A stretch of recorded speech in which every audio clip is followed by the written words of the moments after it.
En este bonito deporte siempre hay un ataque que marca prácticamente la carrera profesional de los corredores y que casi siempre después de ese ataque vienen los años buenos y se empiezan a notar obviamente las diferencias de calidad que pueden llegar a tener ciertos corredores.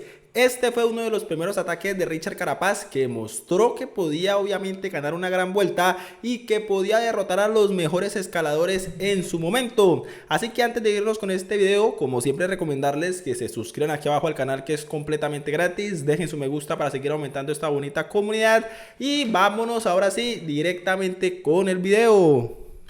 El 24 de mayo de 2019 sería un día muy especial para el ciclismo ecuatoriano. Se corría el Giro. 24 de mayo de 2019 fue uno de los primeros grandes ataques de Richard Carapaz de Italia, la competencia que el aficionado del país de la mitad del mundo esperaba con ansias. Entre las listas de participantes estaba Richard Carapaz, ciclista que corría en las filas del Movistar y que llegaba a la carrera italiana como segundo capo. Detrás de... Ojo muy bien con los nombres que llegaban de favoritos: Nibali, Superman López, Primo Roglic. Todos grandes escaladores, es decir, todos a la altura de lo mejor en ese momento. Recordemos que ahí no estaba todavía el propio Egan Bernal, no había ganado el Tour de Francia, tampoco conocíamos a Pogačar. Ellos eran las estrellas número uno top mundiales del ciclismo internacional. Mikel Landa. El Giro de Italia 2019 comenzó para Richard de revés en revés. Era más lo que restaba que lo que sumaba. Perdió tiempo con Primož Roglic en la contrarreloj, quien era el máximo favorito para el evento italiano. También una avería le quitó cerca de un minuto. El Giro no dejaba de golpear a Richard Carapaz. Estaba perdiendo mucho tiempo las primeras etapas, normal. Aunque el hijo de Carchi, entre las vicisitudes de la carrera, se repuso en tiempo frente a su compañero de equipo, estaba mejor ubicado en la tabla gracias a una mejor crono y a una victoria de etapa en la jornada 4. Para ese 24 de mayo aún no estaba totalmente decidido quién era el capo. En esta primera victoria de Richard Carapaz, obviamente fue un ataque sorpresivo, pero no se vio realmente la explosividad y lo fuerte que había llegado al Giro. Un buen dato para conocer un poco de Movistar. Vamos a ver quién más llegaba en ese momento, pero pasemos la propaganda y seguimos. Frente a Roglic perdía 1 minuto con 57. Un tiempo 57 con Roglic, cantidad importante para descontarle al esloveno, que en ese momento era el mejor en grandes vueltas. Importante, que más adelante podría ponerlo en aprietos. Roglic es un ciclista muy completo. Dejarlo en jaque es todo un evento. Como un ciclista de un país que apenas comenzaba a conocer el ciclismo europeo, podría al menos arrebatarle unos pocos segundos a una fiera como Roglic. Si eso era difícil, llevar la camiseta rosa ya era un sueño impensable.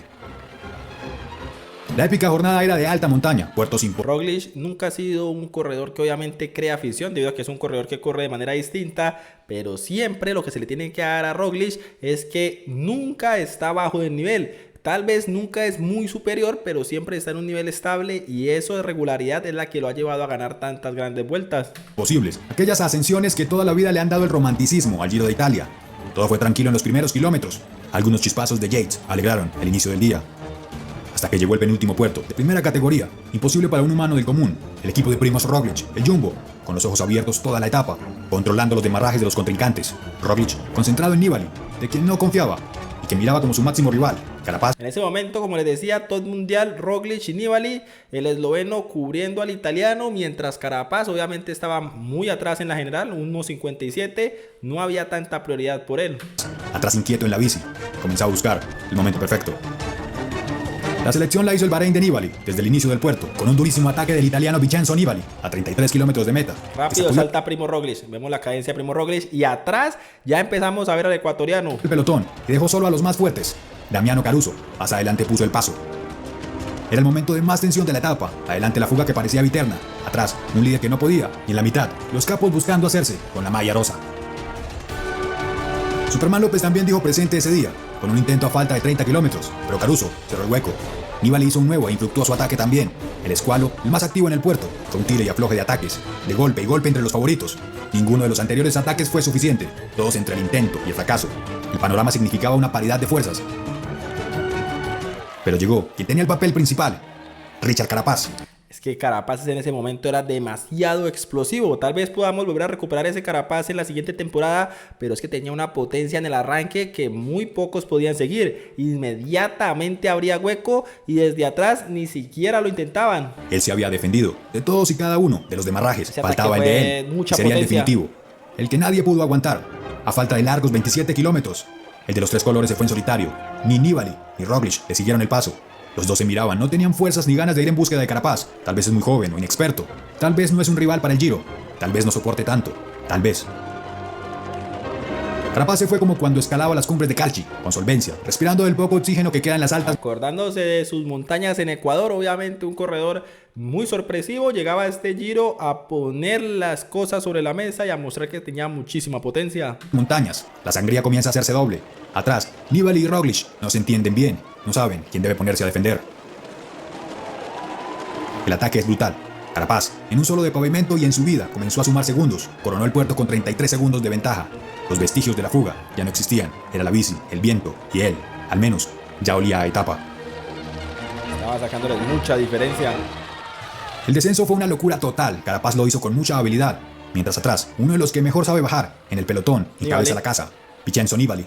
Carapaz bajó con tanta fortaleza y motivación que los 30 segundos de ventaja los mantuvo. Solo quedaba un puerto de tercera y algo más de 7 kilómetros. Los fanáticos del ciclismo a la espera, sobre todo los de Ecuador, que soñaban con al menos la victoria de etapa. La camiseta rosa se veía lejos, eso ya era mucho pedir. Querían otra etapa, pero obviamente Richard Carapaz no era el Richard que todos conocemos en este momento. Era un Richard que apenas estaba iniciando su carrera deportiva, apenas estaba empezando a mostrar la fuerza que tenía. Así que la ilusión de ganar otra etapa era muy importante, más vestir de rosa era un sueño que estaba muy lejano. Richard Carapaz no bajó el ritmo, ya no miraba para atrás, solo pedaleaba y pedaleaba. Los persecutores no se entendieron, bajó la marea. Ninguno se le veía con todas las ganas de capturar a Richard, tarea que significaba un enorme esfuerzo. El tic-tac del reloj comenzó a hacer un sonido hermoso para Carapaz, porque en pocos kilómetros la ventaja subió a más de un minuto. El corazón del ciclismo ya no podía más. La etapa se ponía muy interesante, muy emocionante. Ese minuto con 57 a Roglic podía caer. Sería una hazaña que poco a poco se pintaba de verdad. La victoria de etapa se aseguraba, la malla rosa aún no. El tiempo se movía del minuto al minuto y medio. Faltaban solo 2 kilómetros y parecía que por escasos segundos Roglic se vestiría de rosa y el sueño de Ecuador se cumpliría otro día. Carapaz, concentrado en la meta, pedaleaba a más no poder. Lo hacía buscando la gloria de la victoria, que ya la conocía porque había ganado la etapa 4 y una etapa en el año anterior. Hoy lo haría nuevamente. Richard Carapaz llegó a la meta después de difíciles 27 kilómetros en solitario, haciéndola épica. Una historia que parecía escrita por Dante. El de Ecuador fue el mejor. Una potencia impresionante la de Richard Carapaz, ya dejaba ver la potencia que tenía. Obviamente tomó por sorpresa a Roglic, a Nibali, pero así fueran querido, creo yo que en ese momento no lo iban a poder seguir. Mejor ese día. Solo faltaba esperar a los demás capos. Eso hacía sudar a quien veía la etapa. Todo entre el sí y el no, entre sonrisas y lágrimas, entre ver y no ver. El tiempo virtual era de 1 minuto con 40, pero aún no se le podía creer a ese reloj. Atacaron varios en ese kilómetro final, buscando hacerse con algo de tiempo, buscando lo que ya no se podía encontrar. Nibali sprintó y dejó sin chance a Roglic. El tiempo se pronunció, con cifras inverosímiles, con datos increíbles, que cambiaron la historia de todo el deporte de Ecuador. 1 minuto con 54. 1.54, primera vez que Carapaz y Ecuador iba a tener el maillot rosa en el pecho y espalda. Fue el tiempo, más 10 segundos de bonificación. Dejaban a Richard Carapaz 7 segundos delante de Roglic. Nuevo líder. Se cumplió el sueño de vestir la camiseta rosa, de saborearla, de disfrutar su hermoso tono. Pedaleó tan bien y con tanta ambición por 27 kilómetros, sobrepasando duros puertos. Nadie pudo alcanzarlo y arrebatarle su gran objetivo. La fantasía de muchos era un momento para la historia de Ecuador, que había esperado tanto, por un héroe como él, por un héroe con muchas agallas. Así fue como Richard Carapaz y el Ecuador se vistieron por primera vez con la malla rosa. Por primera vez en la historia vistiendo el maillot rosa, y desde ahí ese ataque, obviamente vestirse ese maillot rosa abrió el camino en las grandes vueltas para él y demostró que iba a haber mucha carrera deportiva en manos de Ecuador por parte de Richard Carapaz. Ahí está, mis amigos, para que ustedes dejen la bandeja de comentarios qué piensan al respecto de esto y si ustedes creen que Richard volverá a tener un momento mágico como el que tuvo en ese 2019. Gracias por ver este video y ya nos veremos en uno próximo.